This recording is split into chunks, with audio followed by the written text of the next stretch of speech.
ရောက်မယ်ယုံကြည်ခြင်းနဲ့ကြိုးစားထားမှချိန်မှအောင်မြင်လွတ်မြောက်မယ်မဟုတ်လား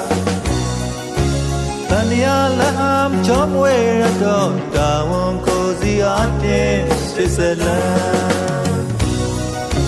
ရှုံးပေးနေမိငယ်ရဲ့ရင်မှာ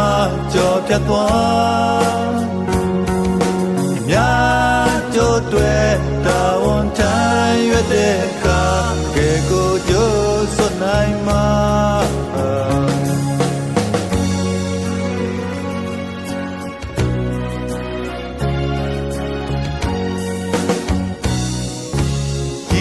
လိုင်းတွေတရိပ်ရိပ်တက်တော့ပင်လေပြင်းအားလုတ်ခတ်ရမြဲလေအနေဒါရီထက်တဲ့ရှိကကာယံကွယ်၍တားဆီးနေပါစေညံမြေကြောင့်မစွာတတိဓမ္မနောအာသတိတရားနဲ့မိတဲ့လို့ရှုံးပေးနေမိငယ်ရင်မှာကြော်ပြတ်သွားမြာကြိုးတွေ